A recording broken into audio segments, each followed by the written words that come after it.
නමස්කාර වේවා බුදුරුවනට සැමදා බුදු හිමි සරණ යමි. නමස්කාර වේවා දම්රුවනට සැමදා සදහම් සරණ යමි. නමස්කාර වේවා සංඝරුවනට සැමදා මහා සංඝ සරණ යමි. නමස්කාර වේවා තුනුරුවනට සැමදා තිසරණ සරණ යමි. සාදු සාදු සාදු. අප හැම දෙනාගේ කල්යාණ මිත්‍ර පරම පූජනීය ගුරු දෙවිඳුන් අපගේ පින්වත් ලොකු ස්වාමින් වහන්සේ නිදුක්ව නිරෝගව දීර්ඝායුෂ සම්පත්තියම ලබත්වා. සාදු සාදු සාදු. සදහවත් වාසනාවන්ත පිංගතුනේ, අපි කොයි කාගේත් මේ මනුස්ස ජීවිතේ අනුපිළිවෙලින් තප්පරයෙන් තප්පරය, විනාඩියෙන් විනාඩිය, පැයෙන් පැය, දවසින් දවස ගත කරලා අපි කවුරුත් පිංගතුනේ මනුස්ස ජීවිතේ ඇස් දෙක පියාගන්න දවසක් එනවා. අපි හැමෝටම උරුමයි. අපි කවුරුත් මේ ජීවිතේ ගත කරලා තනීවම අපේ ඇස් දෙක පියාගෙන මේ ජීවිතයට සමුදෙන දවසක් එනවනේ. ඒ ජීවිතයට සමුදෙන දවස යම් මේ මිනිස්යන්ට ලං වීගෙන එනවාද? ජීවිතය අනුපිළිවෙලින් ගෙවලා මරණාසන්න වකවානුවක් පැමිණෙනවද? අන්න ඒ කාලෙට මිනිස්සුන්ට මේ මනුස්ස ජීවිතේ දාලා යෑම ගැන ගොඩාක් හිතුවිලි නැගෙනවා. එහෙම නැගෙන බව පේනවා. වර්තමානයේ වුණත් අතීතයේ වුණත් විමසලා බලනකොට හොඳට පේන එකක්, මිනිස්සෙක් මරණාසන්න වෙලාවට ආවම, එහෙම නැත්නම් මරණාසන්න කාලවකවානුව, අපි හිතමු මිනිස්සෙක් හොඳටම ලෙඩ දුකටපත් වෙලා වෛද්‍යවරු විසිනුත් යම් වචන කිව්වහම බේරගන්න අමාරුයි, මේ ලෙඩෙන්ම ජීවිතේ කෙලවර වෙන්න පුළුවන් ආදි වශයෙන් වචන අහන්න ලැබුණාම ඒ මිනිස්යාට තමන්ගේ ඊළඟ ජීවිතයක් ගැන, එහෙම නැත්නම් මරණින් මත්තේ මට මොකක් වෙයිද, මැරෙන මට මොකක්ද තියෙන පිළිසරණ ආදි වශයෙන් හිතුවිලි ගාන පැන නගින්න පටන් ගන්නවා. හරියට මේ වගේ අපි ඉගෙන ගන්න කාලවකවානුවේ දැන් මේක ඉගෙන ගන්න වයසේ දූලා පුතාලට කිව්වහ තේරුම් ගන්න පුළුවන්. පින්වතුන්ලට තාපහු හැරි සිහි කරනකොට මතක් කරගන්න පුළුවන් එකක්. අපිට විභාගයක් ලියන්න ලං වෙනකොට ඒ විභාගයට මුහුණ දීමට දවස් කීපයකට කලින් ඉඳලා අපිට නිකන් හිතුවිලි ගොඩාක් එන්නේ නැද්ද? පේපර් එක මොන වගේ වෙයිද දන්නේ, මොන වගේ ප්‍රශ්න අහයිද දන්නේ, මම පාඩම් කරලා තියෙන සීමාවෙන් අහයිද දන්නේ, මට පහසුවෙන් උත්තර දෙන්න ලැබෙයිද දන්නේ. ගොඩාක් ඒවා එනෝනේ. විභාගෙ ලඟ වෙන්න ඕනේ. හැබැයි විභාගෙ ලඟ වෙන්න කලින් ඔය හිතුවේ එකක්වත් නැහැ. ඔය වගේ මනුස්ස ජීවිතේ ගත කරලා මරණාසන්න වෙනකොට මිනිස්යාගේ හිතට එක ඒවා නැගෙනවා. ඒ නැගෙන හිතුවිලි අතරේ ඇතැම් හිතුවිලි ගොඩාක් ලාමකයි.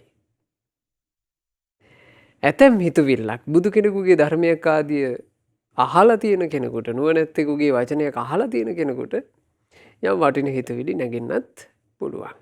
ඉතින් මරණයටපත් වෙන, මරණයේ අභියස ඇස් දෙක පියාගෙන මේ ලෝකේ අත්හරින්න වෙන අපිට බොහොම වටින ධර්මයක් අද මේ උතුම් දේශනාවේදී අපි කතා කරනවා. අද ඉගෙන ගන්න ජාතක කතාවේ නම පින්වතුනේ උපසාල්හක ජාතකය. ඒ කාලේ හිටපු බමුණෙකුගේ නම උපසාල්හක. ඔහුගේ නමින් ඔහු අරඹයා බුදුරජාණන් වහන්සේ වදාළ ධර්මය උපසාල්හක ජාතකය.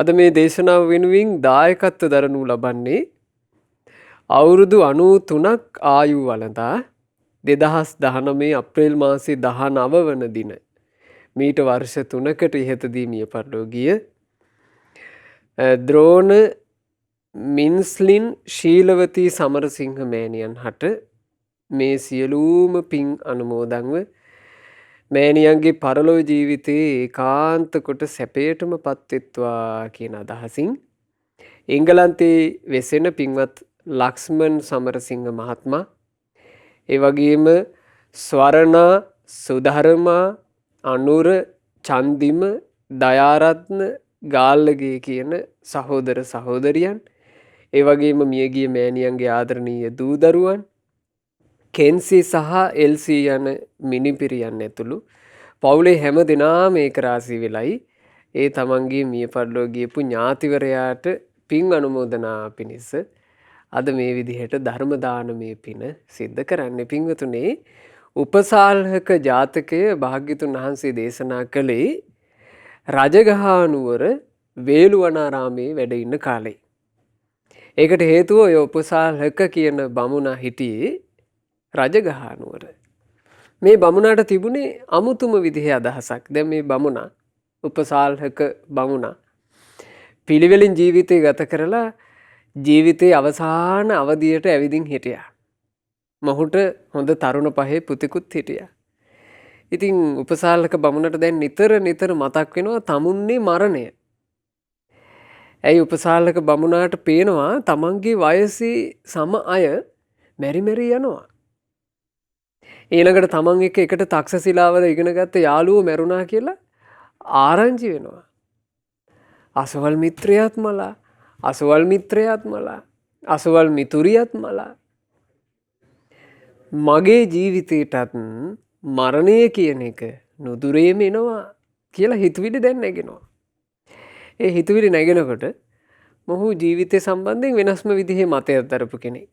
මොහු හිතුවා තමන් මලාට පස්සේ ආදාහනය කරන තැනට අනුව තමයි උපදින තැන තීරණය වෙන්නේ. තමුන්ගේ මෘත ශරීරයේ යම් තැනක පුච්චනවද? දැන් මේ බ්‍රාහ්මණ වංශෙනේ. බ්‍රාහ්මණ වංශයෙන් හින්දා ශරීරය ආදාහනය කරනවා, පුච්චනවා. දැන් සාමාන්‍ය බ්‍රාහ්මණ වංශේ නොවුනා නම් ඒ කාලේ සාමාන්‍යයෙන් ශුද්‍ර වංශිකයෝ එහෙම ආදාහනය කිරීම මොකුත් නැහැ. ඒ අයව සොහොන්ට ගිහින් දාන්න තමයි නියම වෙලා තිබුණේ. සාමාන්‍යයෙන් ආදාහනය කිරීමක් කියන එක දකින්න ලැබුණේ ක්ෂත්‍රීය බ්‍රාහ්මණ වංශිකයෝ අතරේ. ඉතින් කල්පනා කළා මගේ සුගති උපත තීරණය වෙන්නේ මං යන්තනක ආදාහනය කරනවද ආදාහනය කරන ස්ථානය අනුව ආදාහනය කරන ස්ථානය අනුව කොහොමද සුගතිය තීරණය වෙන්නේ? වෙන කිසිදු නීච කෙනෙක් වෙන කිසිදු මිනිස්සෙක් ආදාහනය කරපු නැති තැනක මගේ ආදාහනය වෙන්න ඕන. එතකොට මට සුගතිය ගියකි. දැන් බලන්න ජීවිතේ ගත කරනකම් මිනිස්සෙකුට මලාට පස්සේ යන සුගතියක් ගැන සංඥාවක් නැහැ. තමන්ගේ ජීවිතයේ අන්තිම කෙලවර එන්න ඕන. එද්දී තමයි කල්පනාවට එන්නේ. රැස් කරපු ධනෙ දාලා යන්න වෙනවා. ඉන්න යාළු මිත්‍රයෝ දාලා යන්න වෙනවා. ඥාතියෝ දාලා යන්න වෙනවා. සතුටු වෙච්ච කාම සම්පත් ඔක්කොම දාලා යන්න වෙනවා. මට මොකද වෙන්නේ? ආන්ගේ ප්‍රශ්නේ එනවනේ. ඒ ප්‍රශ්නේ එනවා. ඒ ප්‍රශ්නේ වෙලාවට මේ උපසාලක බමුණට ටිකක් හරි කලින් ආවා. ගොඩාක් මිනිස්සුන්ට ඕක එන්නේ මරණාසන්න වෙලා ඇඳේ වැතිරුණාට පස්සේ. ඊළඟට ඉතින් තැවි හූල්ල කෙදිරි ගගා තමන්ගේ පරලොවට ගොඩක් අය මුහුණ දෙන්නේ. උපසාලක බමුණ කල්පනා කළා දැන් මම කවුරුත් ආදාහනය කරපු නැති තැනක ආදාහනය උදෙසා දැම්මම මගේ අවමංගල්‍ය කටයුත්ත දැම්මම සංවිධානය කරන්න ඕන. පුතාට කතා කළා. කතා කරලා කියනවා ප්‍රිය පුත්‍රය ඕන මම වේලාසනින්ම ඔබට නොකිව්වා කියන්න එපා. ඔය එක අඩු කුලේ නීච උන්ව දවපු තැනක මගේ මිනිය එහෙම දවනව නෙවෙයි. ඒ වගේම කවුරුත් මලාට පස්සේ කෙනෙක්ව දවපු තැනකත් මගේ මිනිය දවන්න එපා. ඒක මල තැනැත්තාට අසුභයි. ඒකෙන් මිය ගියපු තැනැත්තගේ සුගතිය අහිමි වෙනවා. එනිසා පුතේ උඹ තාත්තට ආදරේ පුතෙක් විදිහට උඹ මම මලාට පස්සේ කවුරුත් ආදාහනය නොකරපු තැනකම මගේ මිනිහ ආදාහනය කරන්න ඕන ඕන් කියලා කිව්වා. කිව්වහම පුතා කිව්වා තාත්තේ මට ඉතින් ඔයා කියන ඕක මට තේරෙන්නේ නැහැ. ඔයාට කියන්න ලේසි. නමුත් ඔයින් තැනක් කොහේ හොයන්නද? ඒ නිසා තාත්තේ එහෙම නෙවෙයි. ඔයා මලාට පස්සේ මිනිය දවන්ට මෙන්න මෙතන සුදුසුයි කියලා ඔයාම පෙන්නන්න. ඔයා පෙන්නන තැනක මම ඔයාගේ මෘත ශරීරය ආදාහනය කරන කටයුත්ත කරන්න. ඒක එහෙම කරනවා නම් මටත් ඒක පහසුයි කිව්වා. එතකොට තාත්තත් කැමති වුණා. තාත්තා කිව්වා හරි පුතේ. එහෙනම් හෙට දාගනි. හෙට කරත්තේ සූදානම් කරලා සේවකයෝ ලැහැත්ති කරලා ඒ ඔක්කොම කරගනින් අපි හෙටම යන් තැනක් හොයන්න. ඕන්න දැන් ඔක්කොම වැඩ කටයුතු ටික සංවිධානය වුණා කරත්තේ ලැහැත්ති කරලා සේවක කාරකාදීන් ලැහැත්ති කරගෙන දැන් මේ කුමකටද යන්න ලැහැත්ති මලාට පස්සේ කිසිවෙක් ආදාහනය නොකරපු තැනක් හොයාගෙන උපසාලක බමුණා රතේ නැගිලා රජගහනුවර මැදට ආවා. මට හිතෙනවා පින්වතුන්ලා දඹදිව වන්දනාවේ ගිහින් තියෙනවනම් මේක මවා ගන්න පුළුවන්. දඹදිව වන්දනාවේ ගියපු කෙනෙක් දන්නවා රජගහනුවර පිහිටීම. රජගහනුවර වටේටම කඳු අලල්ලානේ. මෙයා ආවේ රජගහනුවර මැදට.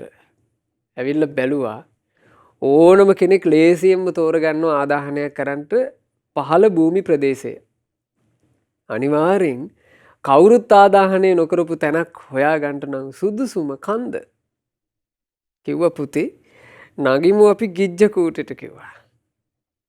ගිජ්ජකූට පර්වතයට දැන් මේ උපසාලක බමුණා තමන්ගේ පුතත් එක්ක රතේ පදවාගෙන උඩටම ගියා. උඩට ගියාම මේ උපසාලක බමුණට දැන් මේව පින්වතුනේ සංසාරගත සම්බන්ධතා. සංසාර ගමනේ තියෙන කතා. ඉතින් බුදු කෙනෙකුගේ මහා නුවණට හසු නොවෙන්න අපිට මේවා හිතා ගන්නවත් බෑ. කඳු මුදුනේ එක තැනකට යනකොටම මේ මිනිස්සයාට හිතුණා මෙතන තමයි තැන. උපසාලක බමුණ කිව්වා පුතේ රතේ නවත්තපන්. මේ තියෙන්නේ තැන. මෙන්න මෙතන පුතේ හොඳ තැන. මෙතන නම් මට එකත් එකටම විශ්වාසයි.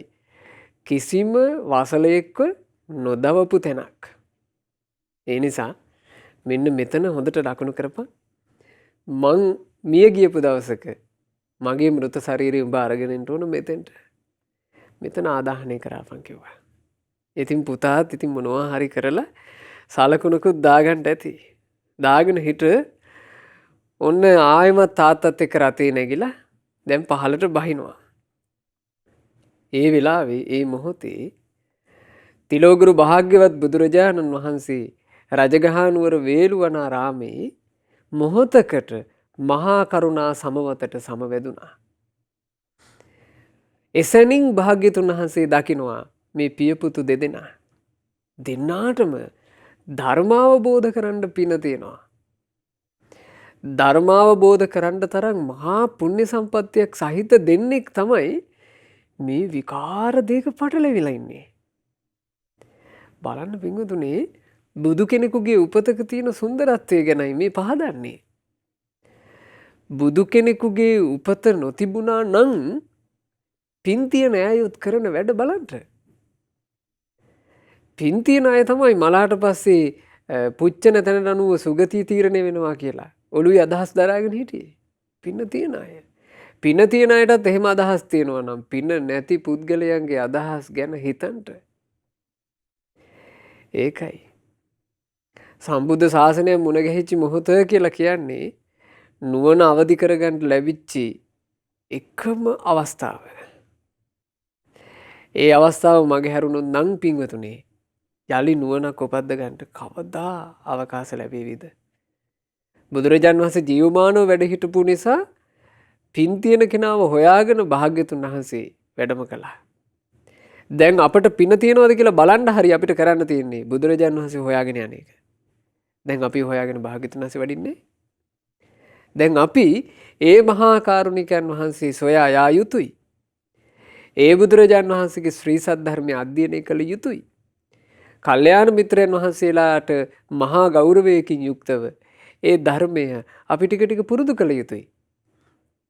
එතකොට මේ ධර්මයේ තුලින් මහා කාරුණිකයන් වහන්සේව දැක ගන්නට අපට තාම වාසනාව තියෙනවා. තාම. ඉතින් ඒ නිසා කොහොම හරි භාග්‍යවත් බුදුරජාණන් වහන්සේ රජගහ නුවර වේළුවන ආරාමේ ඉඳලා මේ ගිජ්ජකූට පර්වතේ පාමුලට වැඩම කළා. මේ පියපුතු දෙන්නව හොයාගෙන පාරද්දර තිබුණ රුක් සෙවණ භාග්‍යතුන් වහන්සේ එහි වැඩ හිටියා. දැන් මේ පියපුතු දෙන්න පර්වතයෙන් පහළට බැහැලා භාග්‍යතුන් වහන්සේ දැක්ක ගමන් නැවතුණා. රතෙන් බැහැලා මේ දෙන්න බුදුරජාණන් වහන්සේ ළඟට පැමිණිලා බොහොම සුහද කතාවක්. සාමීචි කතා කියලා අපි කියන්නේ. ස්වාමීනි කොහොමද වහන්සේ හොඳින් වැඩ ඉන්නවද කියලා පොඩ්ඩක් කතා කළා. ඒ කතා කරනකොට භාග්‍යතුන් වහන්සේ අහනවා "මේ බ්‍රාහමණ මේ කොහේ ඉඳන් එන ගමන්ද? මේ කඳු මුදුනට ගිහිල්ලා කුමන කටයුත්තක් උදෙසාද?" එතකොට බ්‍රාහමණය නෙවෙයි උත්තරේ දුන්නේ පුත්‍රයා.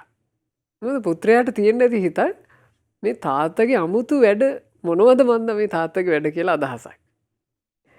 ඒ නිසා පුත්‍රයා උත්තර දුන්නා. පුත්‍රයා කියනවා "අනේ ස්වාමීනි භවත් ගෞතමයන් වහන්සේ මේ අපේ තාත්තාගේ වැඩනේ. අපේ පියාණන්ට ඕන වුණා මැරුණට පස්සේ තමන්ගේ මලමිනිය වෙනත් නීච ජාතිය කෙනෙක් එහෙම නැත්නම් වෙනත් මිනිස්සෙක් ආදාහනය නොකරපු තැනක ආදාහනය කරන්න තාත්තට උවමනා වුණා. ඉතින් මං කිව්වා තාත්තේ ඔහොම තැනක් මට එකපාරට හොයාගන්න බෑ.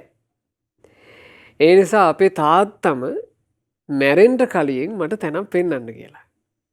අද ඉතින් ස්වාමීනි ওই දිනයක් දාගෙන අද අපි ඒ උදෙසා තමයි මේ කඳ මුදුනට නැග්ගේ.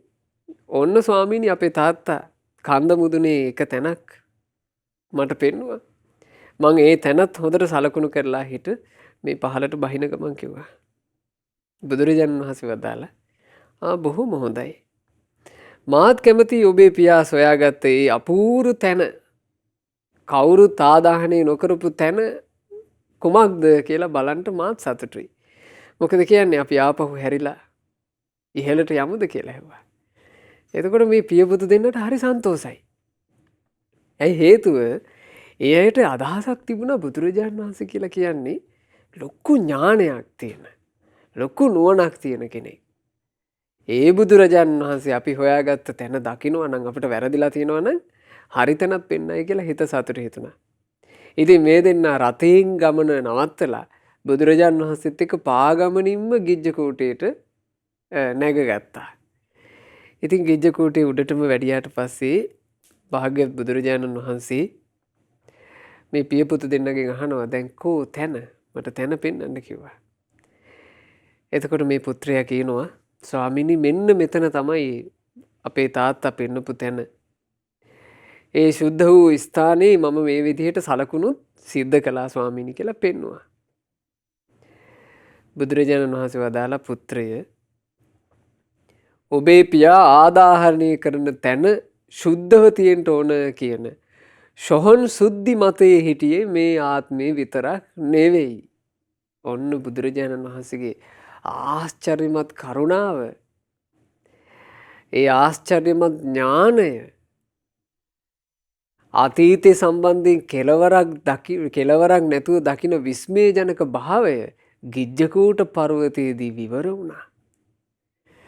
බුදුරජාණන් වහන්සේ වදාලා පුත්‍රය තාත්තා සොහොන් සුද්ධිය ගැන අදහසකින් පිරුණු හිතක් ඇතුව හිටියේ මේ ආත්මෙ විතරක් නෙමෙයි.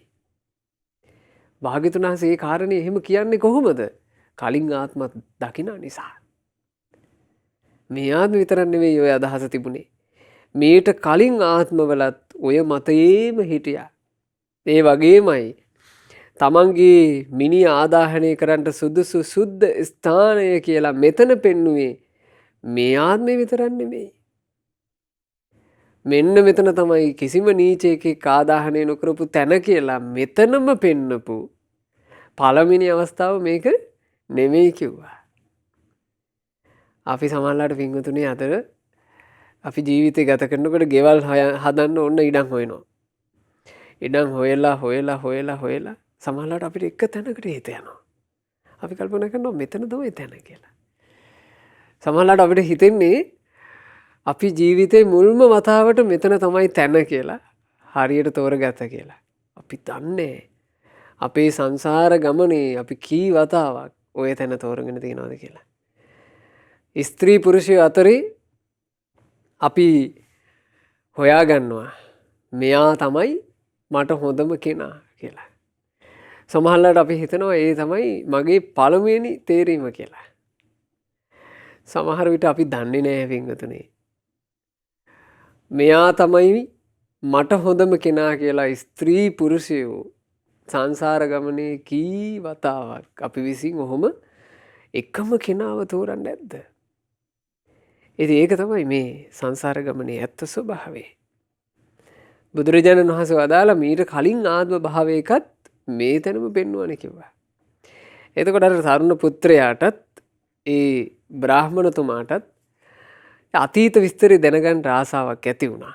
බොහෝම ගෞරවයෙන් වන්දනාමාන කරලම ඉල්ලා හිටියා භාග්‍යතුන් වහන්සේගෙන් අනේ ස්වාමීනි අපිට ඒ අතීත කතාව ගෙනහැර දක්වා වදාරන සේක්වා කියලා.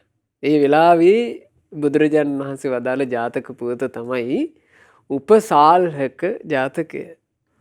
ගොඩාක් ඉස්සර කාලෙක මේ රජගහා නුවරම උපසාල්හක කියලා බ්‍රාහ්මණෙක් හිටියා. මේ රජගහම ඒ බ්‍රාහ්මණතුමාටත් තරුණ පුතෙක් හිටියා. ඔය කාලේ සසර ගමනේ පෙරම්පුරාගෙන එන මහා බෝධිසත්වයන් වහන්සේ මගධ රටේ බ්‍රාහ්මණ පවුලක ඉපදිලා වයස මුහුකුරා ගියාට පස්සේ විවාහයක ගිහි ජීවිතයක නොබැඳී තවුස් පැවිද්දෙන් හිමාල පර්වතයේ වාසය කරන්න කල්පනා කළා. ඒක බෝධිසත්වවරුන්ගේ ජීවිතේ බැඳුණු දෙයක්. බෝසත්වරු ගොඩාක් වෙලාවට සංසාරික ගමනේ කාමයට ඇලෙනවට වඩා තවුස් දිවියට, පැවිදි දිවියට, ශ්‍රමණ දිවියට තමයි ඇලුනේ. ඍෂි පැවිද්දෙන් පැවිදි වෙලා හිමාල වනයේ කුටියක වාසය කරමින් ධ්‍යාන අභිඥා උපදව ගත්තා. කාලයක් ගත වෙනකොට මේ බෝධිසත්ව ඍෂීන් වහන්සේ ලුණු එඹුල් සෙවීම පිණිස ඉරිදිහෙම්ම වැඩම කළා රජගහා නුවර. රජගහ නුවරට වැඩම කරලා ඔය ගිජ්ජකූට පර්වතයට වෙන්න තමයි පන්සල් කුටියක් කරවාගෙන වාසය කළේ. ගිජ්ජකූට පර්වතය කියලා කියන්නේ අදටත් ලෞතර භාග්‍යවත් බුදුරජාණන් වහන්සේගේ ඒ උතුම් සුගන්ධ කුටිය තියෙන තැනනේ. ඉතින් මේ පුවත් එක්ක බලනකොට අපිට පේනවා අපේ ශාස්ත්‍රුන් වහන්සේ දැන් මේ ජීවිතේ ශ්‍රී සම්බෝධිය සාක්ෂාත් කරලා සම්බුදුරජාණන් වහන්සේගේ නිකලෙස් පහසින් පාරිශුද්ධ වෙච්ච ඒ ගිජ්ජකූට ආදී භූමි බෝධිසත්වෝ කී වතාවක් පරිභෝග කරන්නේ නැද්ද? දැන් බලන්න ගිජ්ජකූටෙම බෝධිසත්වයන් වහන්සේ ඒ කාලේ ඉඳලා තියෙනවා. ඉතින් ගිජ්ජකූටේ වාසය කරනකොට අර උපසාල්හක කියන බ්‍රාහ්මණයා තමුන්නේ පුතාත් කැටුව අර වගේම කිසිවෙක් ආදාහනය නොකළ තැනක් හොයාගෙන රජගහ නුවරට ප්‍රවිෂ්ඨ වුණා. රජගහ නුවර නගර මැදයේ මෙහිම බැලුවා බලලා හිට කල්පනා කළා මේ පහළ භූමියට වඩා හොඳ කන්දයි. කඳු වලල්ල දිහා බලනකොට දැන් ওই ගිජ්ජකූට විතරක් නෙවෙයි තියෙන්නේ. ඒ අවට සම්පූර්ණ වටේටම කඳු වලල්ලනේ. කඳු වලල්ලේ ගිජ්ජකූටෙනම හිත ගියා. දෙන්න ගිජ්ජකූටි නැග්ගා. නැගලා හිට මේ භූමිය ඔහොම බලාන යනකොට එක තැනක් දැක්ක ගමන් උපසාල්හක බමුණට හිතුණා මෙතන තමයි දැන. පුතාට කිව්වා පුතේ මේ තියෙන තැන මට හොඳටම විශ්වාසයි. මෙතන නම් වෙන කිසි කෙනෙක් දවලා නැහැ. ඒ නිසා මෙතන හොඳට ලකුණු කරගනි. මම මිය පරලෝ ගියපු දවසක මෙතන ආදාහනය කරාපන්. එහෙම කියලා හිට එදා උපසාල්හක බමුණා පෙන්නපු තැනත් මෙන්න මෙතනමයි කියලා බුදුරජාණන් වහන්සේ දැන් ජාතක කතාව වදාරනවා. එතකොට බෝධිසත්ව ඍෂීන් වහන්සේ මේ ස්ථානයට ළඟටම වෙන්න තමයි හිටියේ. බෝධිසත්ව ඍෂීන් වහන්සේට මේ දෙන්නගේ කතාව ඇහුණා. ඇහිලා හිට ඍෂීන් වහන්සේ වැඩම කළා මෙතෙන්ට. වැඩම කරලා එදා ඍෂීන් වහන්සේ කියපු කතාව. තරුණ පුතාට කියලා තියෙනවා මෙහිම. මානවකය ඔයා පෙන්නන මෙතනම ආදාහනය කරපු පියවරුන්ගේ ගණන කියන්ට බැරි තරම් අප්‍රමාණයි. මේ පෙන්නපු තැනම ආදාහනය වෙච්චි පියවරුන්ගේ ගාන කියන්ට බැරි තරම් අප්‍රමාණයි. ඔබේ පියාම රජගහනුවර උපසාල්හක නමින් වරින් වර බ්‍රාහ්මණ කුලේ ඉපදිලා 14,000 වතාවක්ම මෙතන ආදාහනය කොට තියෙනවා. 14,000 වතාවක්. එතකොට මේ බෝධිසත්වයෝ කියපු කතාව. බෝධිසත්වයන් වහන්සේ ඒ කාලේ කියනකොටත් 14,000 වතාවක් ගෙවිලා ගිහිල්ලා. දැන් එතකොට සම්මා සම්බුදුරජාණන් වහන්සේ වැඩ හිටපු කාලේ. ඒ කාලේ ආදාහනය කරන්න මේ මෙතන තමයි හොඳ තැන කියලා කියනකොට ඒකත් ඉක්මවා ගිහිල්ලා නේද? 14,000 වතාවක් මෙතනම ආදාහනය කරලා තියෙනවා. මේ මහ පොළොවේ යමෙක් ආදාහනය නොකළ තැනක් හොයන්න නැහැ. මේ මහ පෘථුවියේ අපි තියෙන බින් අඟලක් ගානේ යම් හෝ කාලයක අපි ආදාහනය කරලා තියෙනවා. අපේ සිරුරු දවලා තියෙනවා. අපේ සිරුරු වලලලා තියෙනවා. එහෙම සසරක් නිකම් මේ ජීවිතේ අපිට පළවෙනියට ලැබිච්ච එක වගේ තමයි දැනෙන්නේ. ඒක තමයි අවිද්‍යාව. අවිද්‍යාව දුරු වෙන්නේ පිංගුතුනේ විද්‍යාව පහළ වීමෙන්නේ. ඒ පහළ වෙන විද්‍යාව බුදුරජාණන් වහන්සේ වදාළා ත්‍රිවිද්‍යාව විදිහට. පුබ්බේ නිවාසානුස්සති ඥානය, චතුූපපාත ඥානය, ආසවක්ඛය ඥානය. මේ ඥාන තුනනේ ත්‍රිවිද්‍යාව විදිහට බුදු කෙනෙකුට පහළ වෙන්නේ. එතකොට පුබ්බේ නිවාසානුස්සති ඥානෙ පහළ වුණාට පස්සේ තමයි බුදුරජාණන් වහන්සේ දකින්නේ දීර්ඝ සංසාර ගමනක අපි නේක ಜಾතිවල මේ සසර ගමනේ ඉපදිලා තියෙනවා. අපි දන්නේ.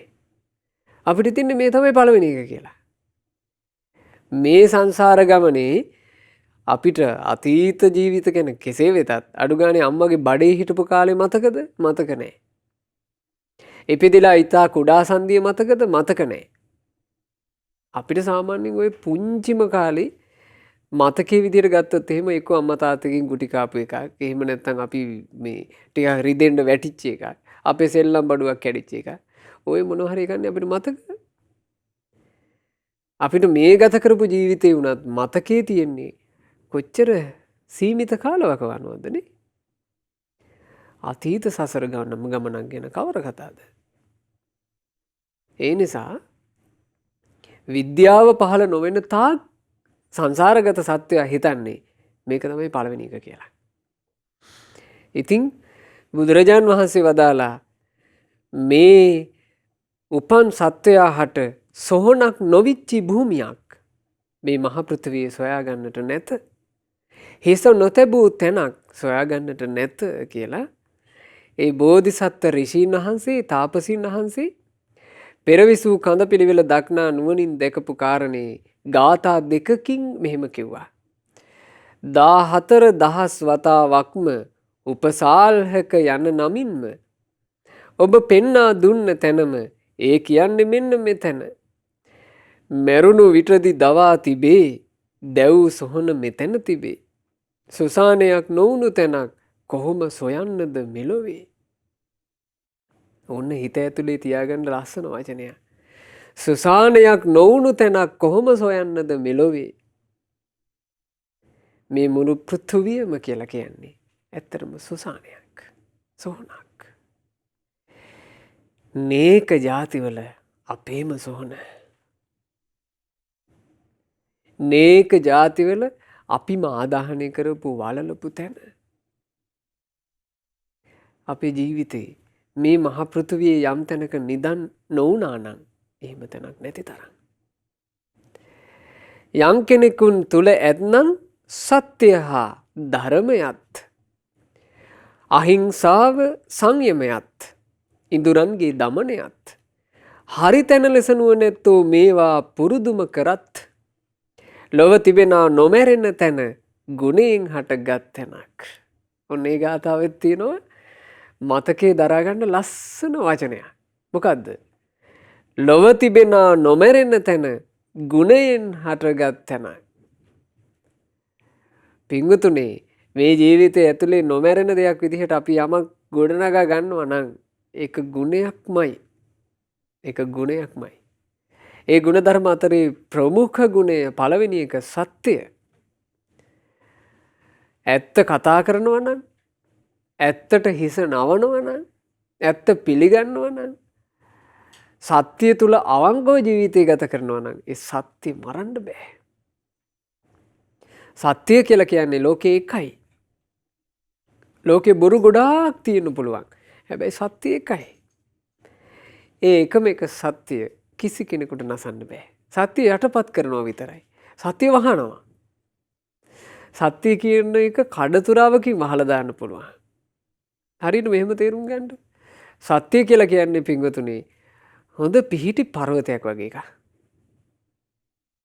සත්‍යය කියලා කියන්නේ අපි හිතමු ගංගාවක් මැද්දේ පිහිටපු හොඳ ස්ථිර පර්වතයක් සත්‍යය.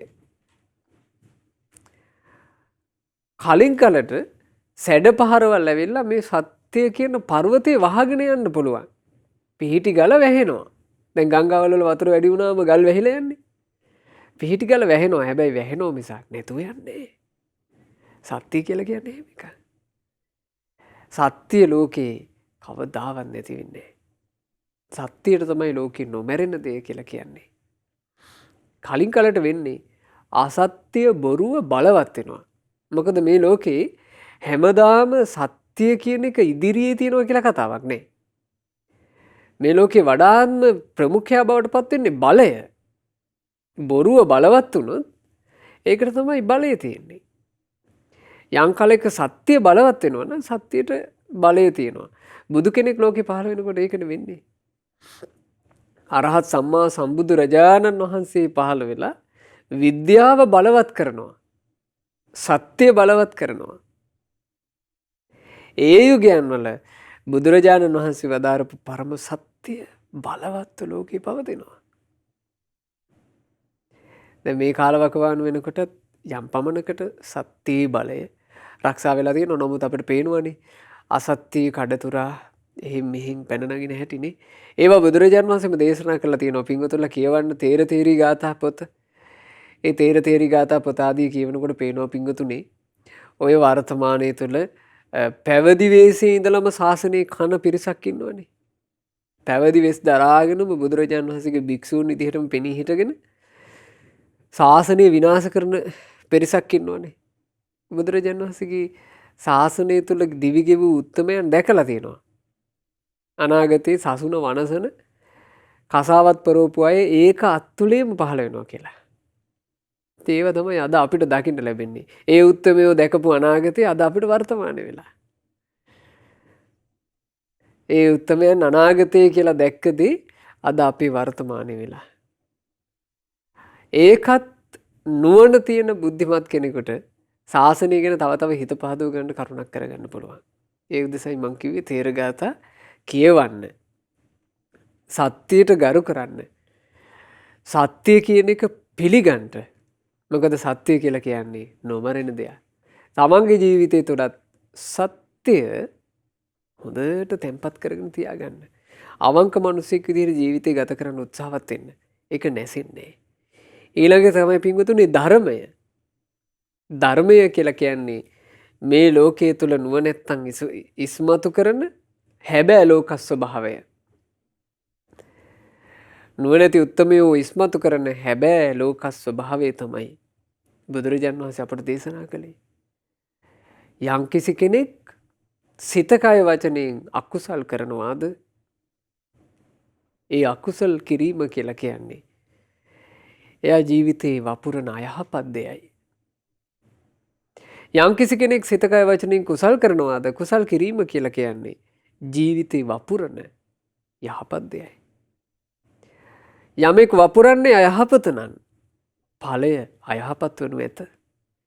යමෙක් වපුරන්නේ යහපත නම් ඵලයද යහපත්ම වනු ඇත. මේක බුදු කෙනෙක්ගේ මහා නුවණින් යුක්තව ලෝකේ ඉස්මතු කරන සත්‍යය. ඒක ලෝකේ හැමදාම පවතිනවා. නමුත් අන්ධබාල ලෝකයට ඒක පේන්නේ නැතු වෙනවා. බුදු කෙනෙක් ලොවට පහළ වෙලා ඒ බුදුරජාණන් වහන්සේගේ අසිරිමත් නුවණින් ඔක පෙන්නනවා. යා දිසං වපතේ බීජං යමක් වපුරනවද තාදිසං හරති ඵලං වපුරුපේකට අනුව ඵල හට ගන්නවා. කල්යාණකාරී කල්යාණං හොඳ කළොත් හොඳ පාපකාරීච පාපකං පවිතු දෙයක් කළොත් පවිතු දෙය. ධර්මය කියන එක පිංගුතුනේ ජීවිතයක් ඇතුලේ දට තැන්පත් කරගෙන තියාගන්න ඕන දෙයක්. මොකද ධර්මයෙන් නැසෙන්නේ. ධර්මයෙන් නසන්නටත් බෑ. ධර්මය කියන එක ලෝකේ හැම කල්හිම පවතින එකක්. කලින් කලට අධර්මයෙන් ඉස්මතු වෙලා ධර්මය වැසී යන්න පුළුවන්. ඒකට තර උපමාවමයි. පිහිටි පර්වතයේ වහගෙන යන සැඩදියක් වගේ. සැඩදිය ස්ථිර නෑ. හැමදාම නෑ. පොඩි පෑවිල්ලක් ආපු ගමන් සැඩදිය බැහැලා යනවා. සැඩදිය බැහැලා යනකොට ආයෙ මතුවෙනවා කුමක්ද? සත්‍යය. ආයෙ මතුවෙනවා ධර්මය. ඒ නිසා සත්‍යයත් ධර්මයත් කියන දෙක ජීවිතය ඇතුලේ පිහිටුවා ගත යුතු දේවල්. සත්‍ය ධර්මයේ ජීවිතය ඇතුලේ පිහිටියොත් ඒ දෙක මැරෙන්නේද නැත මරන්නටද බැරිය.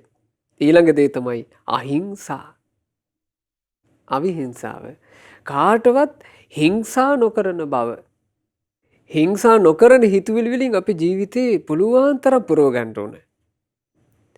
හැම දිනාට දයාව, අනුකම්පාව, ස්නේහය දක්වන හිතක් අපිට තියෙනවා නම් අපේ ජීවිතය ගත කරනකොට පින්වතුනි අපිට නොයෙක් දේ හිතන්න පුළුවන්. හිතන එකට සම්බාධක නැහැනේ. අපිට හිතන්න පුළුවන්. ඒ හිතවිලි අතරේ අපිට හිතන්න පුළුවන් මිනිස්සු ගැන දුෂ්ට හිතවිලි. සත්‍යය ගැන දුෂ්ට හිතවිලි අපිට හිතන්න පුළුවන්. ඊළඟට මේ සත්‍යය ගැන අකාරුණික හිතවිලිත් අපිට හිතන්න පුළුවන්. මේ මිනිස්සුන්ට අනිත් අයගේ දියුණුවට ඉරිසියා කරන හිතවිලිත් අපිට හිතන්න පුළුවන්. හිතන්න පුළුවන්. හැබැයි මේ හිතන හිතවිල්ල හොඳද නරකද කියලා තෝරාගෙන හිතීම කියන එකක් අපටම අයිති. තෝරා බේරාගෙන හිතන හිතවිලි අතරේ අතිශය සුන්දර හිතවිලි මෙත්සිත. ජාති ආගම් කොළමල උස් පහත් ભેද කිසිවක් නැතුව මේ හැම සත්වයක් ගැනම මෛත්‍රියෙන් හිතන්න කොච්චර ලස්සනද කියලා බලන්න. මෛත්‍රිය හිතන්න. මෙත්සිතම පතුරවන්න. මෙත්සිතින් පිරුණු හදවතක් ඇතුව වාසය කරන්න. මෛත්‍රිය. ඊළඟට බුදුරජාන් වහන්සේ දේශනා කරපු බොහෝම සුන්දර ගුණයක් කරුණා.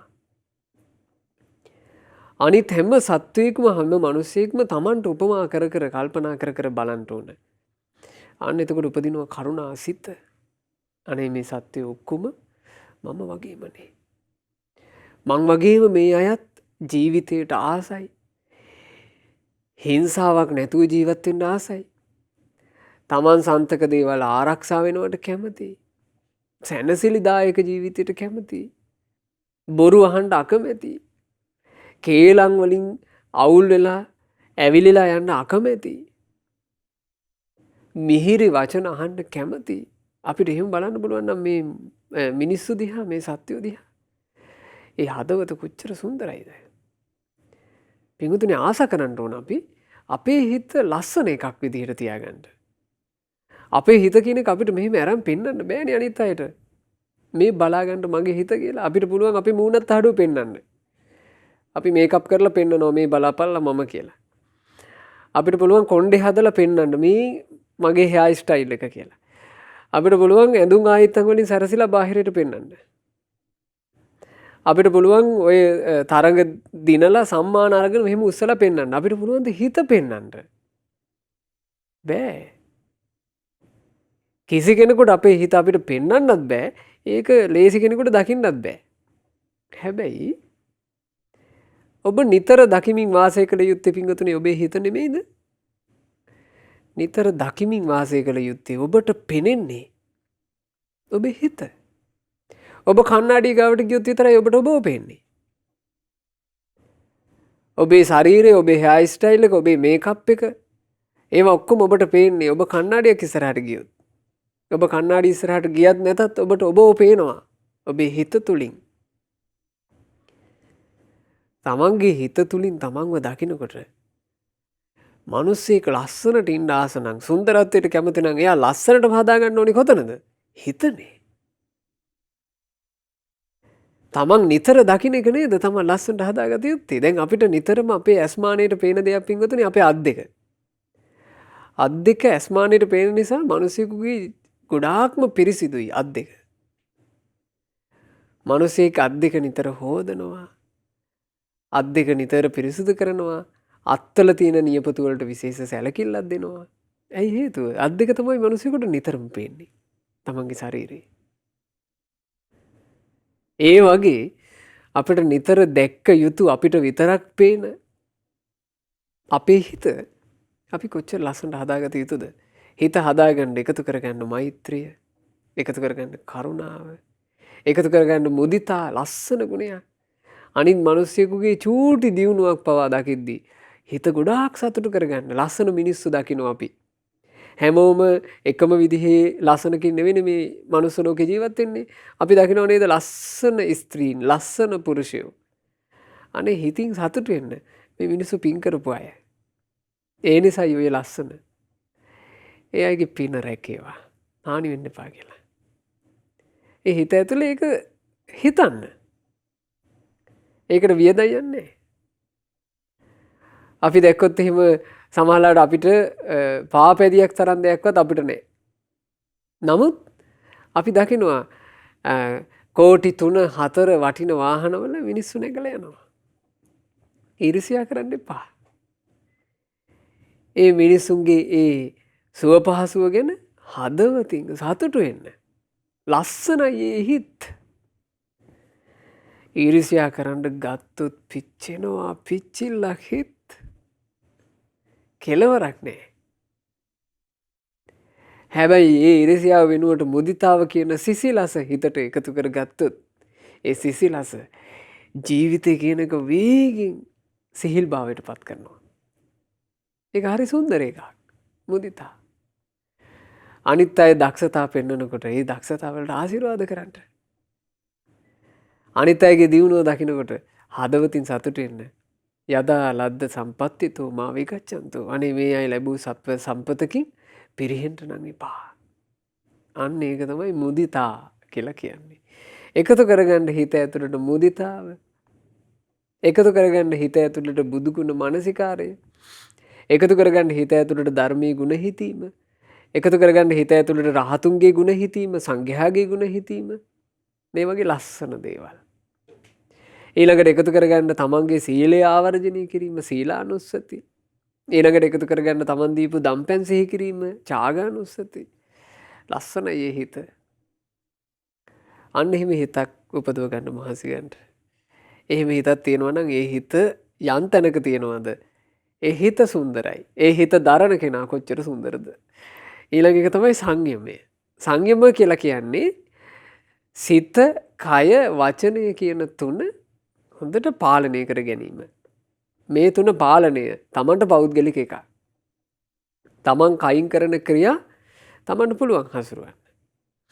තමන්ගේ වචන තමන්ට පුළුවන් හසුරවන්න.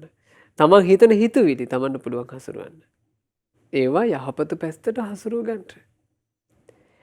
යහපත පැත්තට හිත හසුරුව ගත්තොත් එහෙම බුදුරජාණන් වහන්සේ වදාළ මෙන්න මෙහෙම. මනෝ පුබ්බංගමා ධම්මා. ජීවිතේ මනස කියන එක පෙරට එනවා. මනෝ සෙට්ටා. මනස ශ්‍රේෂ්ඨයි. මනෝමය. හැම එකම කලින් හටගන්නේ මනසේ. මනසාචේ පසන්නේන. එබඳු මනස කෙනෙක් හොඳට ප්‍රසන්න කරගෙන භාසතිවා. ප්‍රසන්න මනසින් ලස්සන වචන කතා කරනවා. කරෝතිවා. ප්‍රසන්න මනසින් යුක්තව ලස්සන වැඩ කරනවා. තතුණං සුඛමන්වේති. එයා ඒ කරන්නේ තමන්ගේ ජීවිතේ සැපය හදාගන්න එක. ඒ සැපය එයාගේ පස්සෙන් එන්න පටන් ගන්නවා. ඡායාව අනපායිනී. තමුන්ව හැර නොයන සෙවණැල්ල වගේ. තමුන්ව හැර නොයන සෙවණැල්ලේ කතාව හරි ලස්සන එකක්. ඒ මෙහෙමයි. හෙවණැල්ල කියන එක පිඟුතුල්ලාටත් තියෙනවා මටත් තියෙනවා. හැබැයි ওই හෙවණැල්ල ගැන අපි කවුරුත් අවධානයක් යොමු කරනවද? නැති තරම්. හෙවණැල්ල කියන එක ගැන අපි හිතන්නේවත් නැති තරම්. අපිට හෙවණැල්ල අමතකයි. පින්වතුනි අපිට හෙවණැල්ල අමතක වුණා කියලා හෙවණැල්ල අපිත් එක්ක තරහ වෙලා අපිව දාලා යනවද? අපිට හෙවණැල්ල අමතක වුණාට හෙවණැල්ලට අපිව අමතක වෙන්නේ නැත. අපි දැන් හෙවණැල්ල මතක් කරගත්තොත් මේ දැන් හෙවණැල්ල අපි ළඟ තියෙනවා. ඒ වගේ පින. ඒ වගේ තමයි සිත කය වචනයෙන් කරන යහපත අපිත් එක්ක රැඳෙන්නේ. ඒ නිසා යහපත කරන්න තරම් තමන්ගේ ජීවිතේ සංවර කරගන්න. ඒකට තමයි කියන්නේ සංයම. ඊළඟට බුදුරජාණන් වහන්සේ වදාලා ඉඳුරන්ගේ දමනය ඇස කන නාසය දිව කය මනස කියන 6 පාලනය කර ගැනීම. ඇහෙන් රූප බලද්දී ඒ බලන්ට ඕන අපි ඒ රූපේ මුල් කරගෙන තමන් අකුසල් වඩනවද කුසල් දියුණු කරනවද? කනෙන් අහන ශබ්ද මුල් කරගෙන තමන් කුසල් වඩනවද අකුසල් වඩනවද? ගඳස් සුවඳක් මුල් කරගෙන කුසල් වඩනවද අකුසල් වඩනවද? රස මුල් කරගෙන කුසල් දියුණු කරනවද අකුසල් වඩනවද? ඊළඟට පහස මුල් කරගෙන හිතුවිලි මුල් කරගෙන තමන් කොහොමද තමන්ගේ ජීවිතය ගත කරන්නේ? අපිට ඔය විදිහට අපේ ඇස කන නාසය දිවකය මනස ගැන බලන්න පුළුවන්. බලලා තමන් පාලනයකට එනවා. මම මගේ මේ ඇස කන නාසය දිවකය මනස පරිහරණය කරනකොට අකුසල් වැඩෙන්න දෙන්නේ නැහැ. මං කුසල් දියුණු කරනවා. අන්න ඒකට කියනවා ඉන්ද්‍රිය සංවර කරගන්නවා. හරියට හීලා නැති සතෙක් අපි හීලා කරගන්නේ. හීලා නැති සතෙක් අපි හීලා කරගන්නකොට අපි ඒකගේ අසංවරකම් නේද අඩු කරන්නේ. අපි තුමු ගෙදෙට්ට එන මිනිස්සුන්ට ඌ කඩාපයින්නවා. උගේ අසංවරකම අපි ඒක හදනවා. ඕක කරන්න එපා. පොඩ්ඩක් අපි සැරවැර වෙලා හරි ගහලා හරි අපි ටික ටික ඌට ඒක හදනවා. ඌට මිනිස්සුන්ට ආදරය කිරීම, මිනිස්සුන්ට සෙනෙහස දැක්වීම, ලෙන්ගතුකම ඌට හුරු කරනවා. කොටිම මිනිස්සු එහෙම ඔය මේ බල්ලන් එහෙම මිනිස්සු පුරුදු කරනවනේ මේ මිනිස්සු එපා කිව්වොත් කෑම කන්නේ නැහනේ. සංවර කරගන්න ඕනේ. සත්තු සංවර කරගන්නවා වගේ ඇසද සංවර කරගත යුත්තේ. හැබැයි සතෙක් සංවර කරගන්නවා වගේ ලේසි නෑ. අමාරුයි. අමාරුවෙන් උනත් ඇස සංවර කරගත යුත්තේ. කන නාසය දිවකය මනස සංවර කරගත යුත්තේ. හරි තැන ලෙස නුවණැත්තෝ මේවා පුරුදු කරත්. නුවණ තියෙන කෙනා හරි තැන විදිහට පුරුදු කරන්නේ මෙන්න මේවා. මොනවද? සත්‍යයත් ධර්මයත් අහිංසාවත් ඊළඟට සංයමයත් ඉන්ද්‍රිය සංවරයත් මේව පුරුදු කරනවා. ලොව තිබෙනා නොමැරෙන්න තැන ගුණයෙන් හටගත් තැනක්. ওই ගුණධර්ම අපේ ජීවිතේ හටගත්තොත් ඒ ගුණධර්ම කිසිවක් මැරෙන්නේ නැත. අමරණීයයි ගුණධර්ම. ඉතින් බෝධිසත්වයෝ එදා ඒ පියපුතු දෙන්නට ওই විදිහට අවවාද කළා. භාග්‍යවත් බුදුරජාණන් වහන්සේ මේ පුවත දේශනා කරනකොට අර උපසාල්හක බමුණයි පුතයි දෙන්න සවන් යමාගෙන අහගෙන හිටියා. ඒ දෙන්නගේ හිත නීවරණ දුරු වෙලා ගිහින් සංසිඳුණා.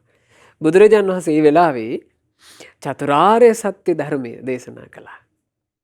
ඉපදෙමින් මැරෙමින් යන මේ සංසාර ගමනේ අපි නොදන්න සත්‍ය, අපිට නොවැටහුණු සත්‍ය බුදුරජාණන් වහන්සේ දේශනා කළා. දුකක් තිබේ, දුකට හේතුවක් තිබේ, දුක්ඛ නිරෝධයක් නිවනක් තිබේ, නිවනට යන සොඳුරු මාර්ගයක් ආර්ය අෂ්ටාංගික මාර්ගයේ නමින් තිබේ. චතුරාර්ය සත්‍ය දේශනා කරද්දී අර පියපුතු දෙදෙනාම සෝතාපන්න ඵලය සාක්ෂාත් කළා. මාර්ගඵල අවබෝධය ඇති කරපු ධර්මයක්. එතකොට ඒ දෙන්න මගඵල ලැබුවේ කොහේදීද? ගිජ්ජකූට පර්වතයේදී. ඉතින් එදා භාග්‍යවත් බුදුරජාණන් වහන්සේ ඔය ජාතක පුවත දේශනා කරලා ඒ උපසාලක බමුණත් පුත්‍රයාත් සෝවන් ඵලයේ හික්මවලා අවසානට වදාලා එදා පියපුතු දෙදෙනාමයි මෙදාද පියපුතු බවට පත්ව සිටින්නේ. එදා නිවැරදි මඟ පෙන්වූ තාපසයාමයි මෙදා තිලෝගුරු භාග්‍යවත් බුදුරජාණන් වහන්සේ බවට පත්ව නිවැරදි මාර්ගය පෙන්වා ඒ දෙදෙනාගේ ජීවිතයට සැනසීම උදා කළේ. ඉතින් අපිටත් මොකද්ද සංසාරගත වාසනාවකට කල්යාණ මිත්‍ර ඇසුර ලැබිලා බුදු කෙනෙකුගේ ධර්මය අහන්න ලැබුණු මොහොතේ අපටත් පිහිට පිළිසරණ සලසා ගන්නට වාසනාව ලැබේවා. සාදු සාදු සාදු. රැස් කළ සියලු පුණ්‍ය ධර්මයෝ සියලු දෙවිවරු සතුටින් අනුමෝදන් වෙත්වා. අල්පේ ශාක්‍ය මහේ ශාක්‍ය ලෝකපාලක අප හැම දෙනාගේ ඉෂ්ඨකාමී යන සියලු දෙවියෝ පින් අනුමෝදන්ව දෙවියෝ දිවිය සැපයෙන් දිවිය ආශ්චර්යෙන් වැඩෙත්වා. ඒ දෙවියෝ නිරතුරුව අපිව ආරක්ෂා කරත්වා. සාදු සාදු සාදු. අපගේ ගුරු දෙවිඳුන් හට මේ සියලුම පුණ්‍ය ධර්මයෝ අනුමෝදන් වෙත්වා. ගුරු දේවයන් වහන්සේ නිදුක්ව නිරෝගව දීර්ඝායුෂ සම්පත්තියම ලබත්වා. සාදු සාදු සාදු. අවුරුදු 93ක් ආයු වළඳා 2019 අප්‍රේල් මාසයේ 19 වන දින මීට වර්ෂ 3කට ඉහතදී මිය පරලෝ යන්ට ඉදිච්චි නොම්බර 34 සුජාතා මාවත කළුබෝවිල යන ලිපිනේ වාසය කළ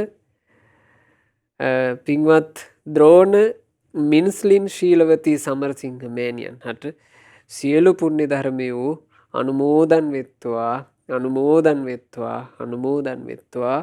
මෑණියන්ගේ පරලෝ ජීවිතයේ ඒකාන්ත වශයෙන්ම සැපයට පත්වෙත්වා.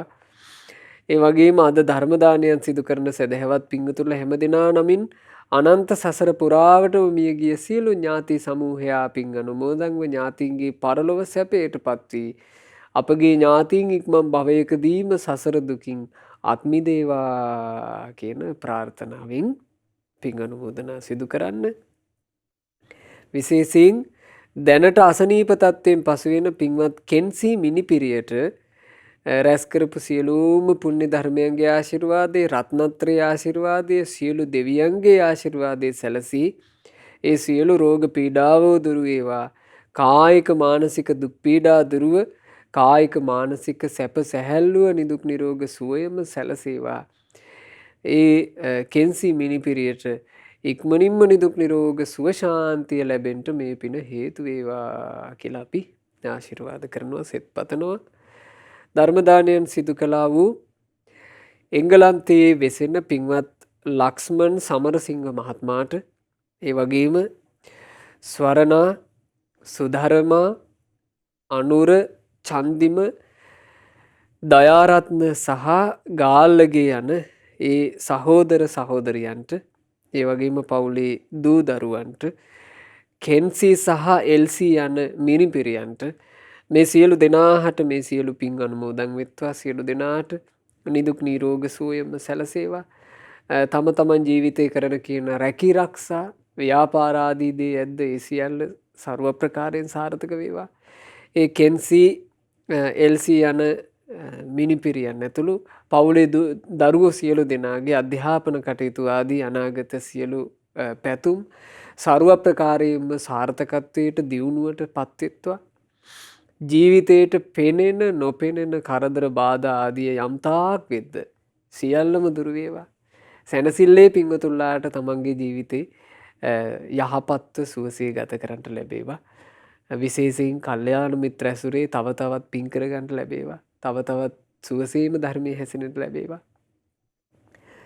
ධර්ම දානය සිදු කරපු සුපින්වතුන්ලාට ශ්‍රද්ධා මාසික ධර්ම දාන සමාජික පින්වතුන්ලාට විශේෂයෙන් ශ්‍රද්ධා රූපවාහිනී කාර්ය මණ්ඩලයේ පින්වතුන්ලාට මේ සියලුම පින් අනුමෝදන් වෙලා සියලු දෙනා නිදුක් නිරෝග සුව ලබත්වා දීර්ඝායුෂ ලබත්වා ගෞතම සාසනය තුල ධර්මාවබෝධයෙන් සැනසෙන්න හැම දිනාට වාසනාව ලැබේවා. හැම දිනාටම තෙරුවන් සරණයි.